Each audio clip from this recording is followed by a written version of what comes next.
जय हिंद दोस्तों। आज की इस वीडियो में हम सीखेंगे दशमलव का घटाव कैसे किया जाता है।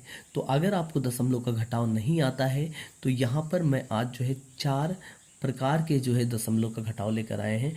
अगर आपने इस वीडियो को शुरू से लेकर अंत तक देख लिया तो आज से आप जो है दशमलव के घटाव को करना सीख जाएंगे। तो आइए शुरू करते हैं। जैसे पहला है 50.20 और माइनस यानी घटाना है हमें 3.45। ठीक है, यानी 50.20 से हमें घटा देना है 3.45। इसको हमें घटाना है। तो देखिए पहले हमें किस में से घटाना है, यानी 50.20 इस तरीके से लिख लेंगे। उसके बाद हमें फिर घटाना क्या है, हमें घटाना है 3.45। तो एक चीज़ याद रखना, दशमलव दशमलव के नीचे जो है रखना है, यानी ये दशमलव और ये दशमलव हमेशा नीचे ही होना चाहिए। तो यहाँ पर देखिए जो दशमलव है, अगर यहाँ मैंने दशमलव लगा दिया, दशमलव के आगे क्या है 3 है, तो यहाँ पर हम 3 लिख देंगे और दशमलव के पीछे 2 अंक है, यहाँ पर हम 4 और 5 लिख देंगे। तो इस तरीके से याद रखना कि हमेशा दशमलव दशमलव के नीचे होना चाहिए।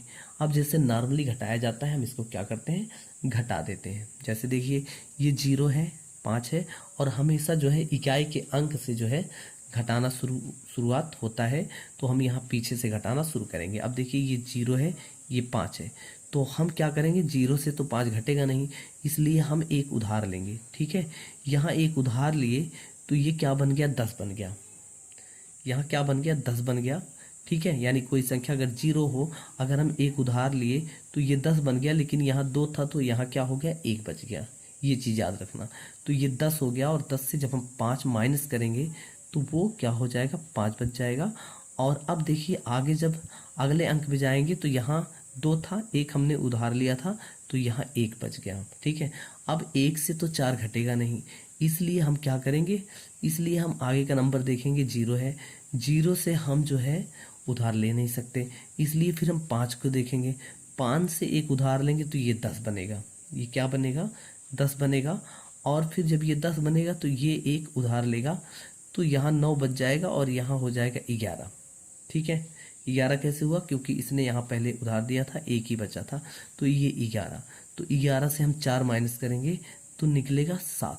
ठीक है, यानी 7 4 11 होता है, यानी 11 से 4 माइनस करेंगे तो निकलेगा, आएगा 7, और 7 यहाँ लिख देंगे। और फिर यहाँ पर हम लगा देंगे क्या, दशमलव, दशमलव के नीचे दशमलव उतार देंगे। अब देखिए यहाँ पर क्या बचा है, 9 बचा है, क्योंकि हमने 5 से उधार लिया था, ये 10 बना था, और फिर इसने इसको उधार दिया था, इसलिए ये 9 बच गया। और 9 से 3 घटाएंगे तो यहाँ पर आएगा 6।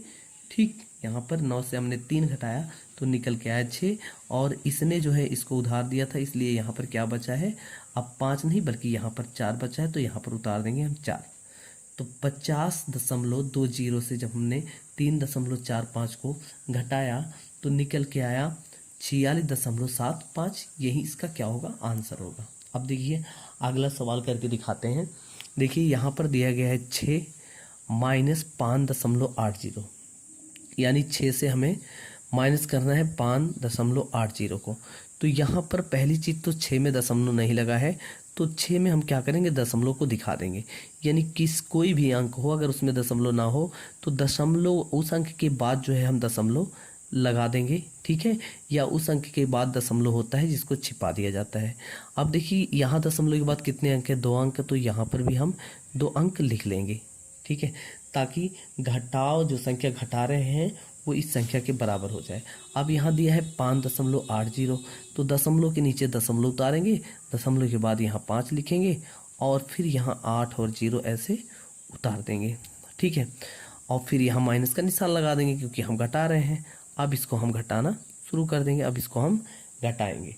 तो यहाँ 0 से 0 घटाओ, चाहे घटाओ हो चाहे जोड़, हमेशा वो पीछे से ही शुरू किया जाता है। यहाँ पर 0 से 0 घटाएंगे तो 0 घटेगा, लेकिन यहाँ पर देखिए यहाँ पर क्या है, 0 है और ये 8 है, 0 से 8 नहीं घटेगा, इसलिए हमें आगे वाले नंबर से एक उधार लेना पड़ेगा। तो हम यहाँ आगे नंबर देखेंगे कौन सा है, 6 है, 6 से एक उधार लेंगे तो ये कितना बनेगा, 10 बनेगा। और जब 10 बनेगा तो यहाँ कितना बच जाएगा, यहाँ 5 बच जाएगा। तो ये 10 बन गया, और 10 से 8 घटाएंगे तो निकल के आएगा कितना, 2। यहाँ 2 निकल के आया, और दशमलव के नीचे दशमलव उतार देंगे। यहाँ पर पहले 6 था, इसने उधार दिया 5 बन गया, और 5 से 5 घटेगा तो यहाँ 0 बच जाएगा। तो इसका कहने का मतलब 6 से हम जब माइनस करेंगे 5.80, तो यहाँ निकल के आएगा 0.20। यही इसका क्या होगा, आंसर होगा। ठीक है, तो आइए अगला सवाल देखते हैं। अगले क्वेश्चन में दिया गया है 9.76 और माइनस हमें क्या करना है, 5 करना है। यानी 9.7 और 6 से हमें क्या घटाना है, 5 घटाना है। तो इस तरीके से हमें 5 घटाना है, और 5 के पीछे क्या लगा लेंगे, हम दशमलव लगा लेंगे। और यहाँ नंबर नहीं है तो यहाँ पर हम 0 और 0 बढ़ा देंगे और फिर इसको घटा देंगे। तो याद रखना, जिस नंबर में दशमलव नहीं लगा होता है हमेशा दशमलव उसके पीछे जो है होता है। जब हमें ज़रूरत पड़ती है तो हम पीछे जो है दशमलव लगा देते हैं। अब देखिए 6 से 0 घटेगा तो यहाँ 6 निकल के आएगा, 7 से 0 घटेगा तो यहाँ 7 निकल के आएगा, दशमलव के नीचे दशमलव, यहाँ 9 है, 9 से 4 घटाएंगे तो 4 निकल के आएगा।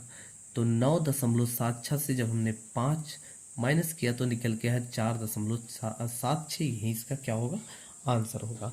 अब देखिए आगे एक प्रश्न और बचा है, इसको भी देखते हैं। यहाँ पर दिया है 45 और हमें माइनस करना है, घटाना है 26.30। तो ठीक है, हम 45 लिखेंगे, और 45 में दशमलव नहीं लगा है तो हम यहाँ 45 के पीछे दशमलव लगा के 0 बढ़ा देंगे। कितने अंक, 2 अंक, क्योंकि इसके पीछे दशमलव के बाद 2 अंक है। और फिर दशमलव के नीचे दशमलव लिखेंगे, दशमलव के आगे 2 संख्या है यानी 2, 6 यहाँ लिखेंगे, और फिर दशमलव के पीछे 2 संख्या है और 3 0 यहाँ लिखेंगे। ठीक है, और एक चीज़ हमेशा याद रखना, दशमलव दशमलव के नीचे होगा। अब हम इसको घटा देंगे, जैसे 0 से 0 घटेगा तो 0 आएगा, लेकिन यहाँ 0 है और ये 3 है तो 0 से तो 3 घटेगा नहीं। तो इसलिए हम आगे वाले संख्या से क्या लेंगे, उधार लेंगे। तो यहाँ 5 है, 1 इसको देगा तो ये 10 बनेगा, और 10 से 3 घटेगा तो ये यहाँ निकल के आएगा 7 निकला।